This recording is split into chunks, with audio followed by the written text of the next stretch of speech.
안녕하십니까. 목회의 관점으로 본 요한계시록 이윤식 목사입니다. 이 시간에도 목회의 관점으로 본 요한계시록 11장 5절과 6절 말씀으로 함께 하겠습니다. 5절 만일 누구든지 그들을 해하고자 하면 그들의 입에서 불이 나와서 그들의 원수를 삼켜버릴 것이요 누구든지 그들을 해하고자 하면 반드시 그와 같이 죽임을 당하리라. Kai etis autus delei adicesai pro ekporiu etai ektu stomatos auton kai kades die tus ekdurus auton kai e tis deles autis adicesai hutos dei auton apokden nai. 그리고 만일 누가 그들을 해하기 바란다면 불이 그들의 입으로부터 나온다. 그리고 그것이 그들의 적의 있는 자들을 삼켜버린다. 그리고 만일 누가 그들을 해하기를 원하면 이렇게 반드시 그로 죽임당하도록 해야 한다. 이 마지막 역사의 시기에 하나님의 나라와 제사장으로 서 있는 이 두 증인은 이제 예언 선포 사역, 제사장으로서의 기능과 심판 사역, 왕으로서의 기능을 시작합니다. 유대인들은 보편적으로 마지막 시대의 두 증인 모세와 엘리야 또는 엘리야와 에녹 두 증인이 메시아의 선구자로 나타날 것이라고 기대했습니다. 하나님께서 마지막 때 그분의 크고 두려운 날이 임하기 전에 엘리야를 보낸다고 말씀하셨습니다. 그런데 엘리야는 에녹과 함께 온다는 견해도 있고 모세와 함께 온다는 견해도 있습니다. 다만 그들은 큰 이적을 행하고 그들이 행하는 이적이 엘리야와 모세를 생각나게 한다고 추측할 수 있을 뿐입니다. 엘리야가 이스라엘 가운데 하나님의 주권을 올바르게 세우는 사역에 부르심을 받았다면 두 증인은 온 세상 가운데 하나님의 주권을 온전히 알리는 사역을 감당합니다. 그들을 대적하여 해하고자 하는 모든 자들은 두 증인의 입에서 나온 불에 의하여 소멸하게 됩니다. 입에서 불이 나온다는 것은 하나님께서 철통같이 하나님의 종들을 보호하신다는 것입니다. 그래서 예수님은 12 제자들의 사역이 마칠 때까지는 하나님께서 철통같이 보호하셨습니다. 모세도 바로의 군대 앞에서 보호하셨습니다. 할렐루야. 하나님의 주권을 온 세상에 올바르게 세우고자 하는 증거의 사역은 중단될 수 없습니다. 그리고 그것을 방해하는 자들은 하나님의 심판을 면치 못할 것입니다. 두 증인은 엘리야가 아하시아 왕의 사신들에게 불을 내렸듯이 그들을 해하고자 하는 원수를 불로 삼킬 것입니다.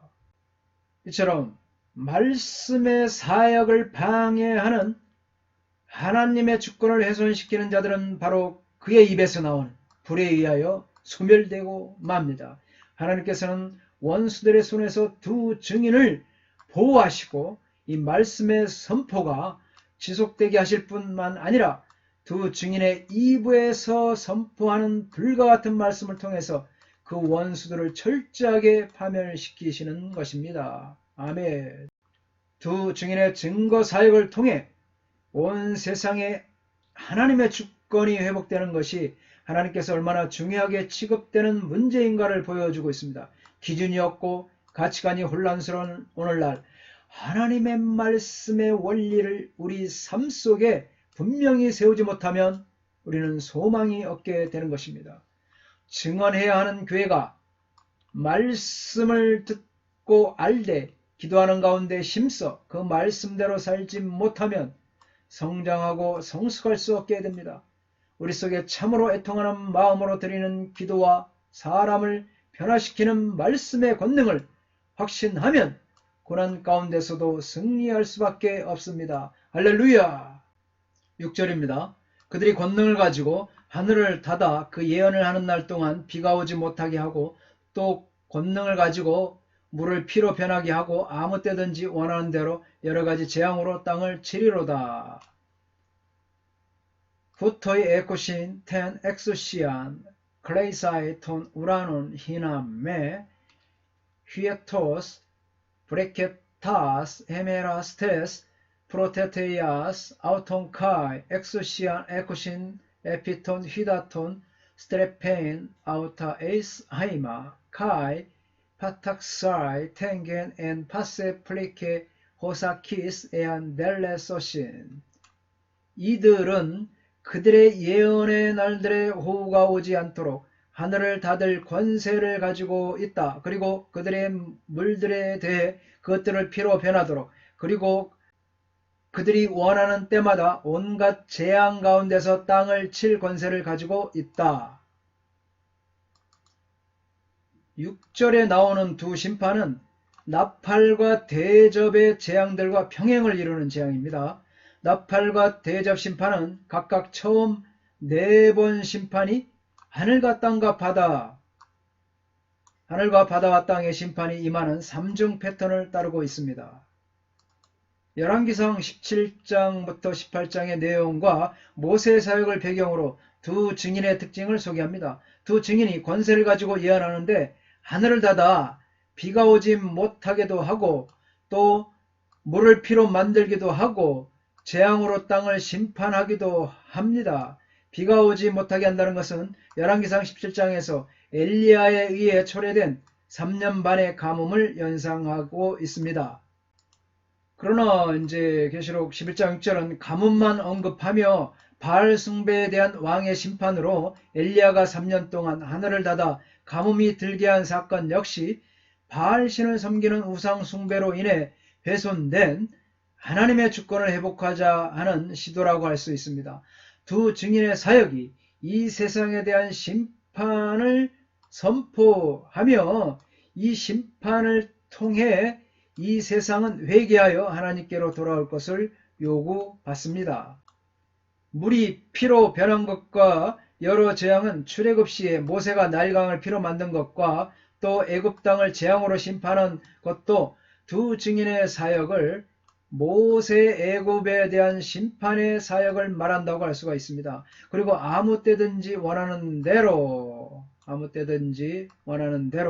이것은 10가지 재앙에 관한 모세에게 주어진 전방위적인 권세가 두 증인에게도 적용되고 있는 모습을 보여주고 있습니다.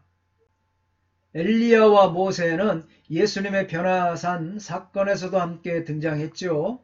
그리고 이 둘은 구약의 선지자들로서 대선지자이신 예수님을 내다보게 하는 인물들입니다. 그래서 구약의 마지막 책인 말라기 4장 4절 5절에서도 모세와 엘리야가 다시 언급이 되고 있습니다. 거기서 모세, 예수님을 내다보는 인물인 여호수아에 의해 완성될 모세와 엘리야, 또 예수님을 내다보는 인물인 후계자 엘리사의 선구자였던 엘리야죠. 모두 세례 요한의 사역에서 재현될 것으로 예언되고 있습니다.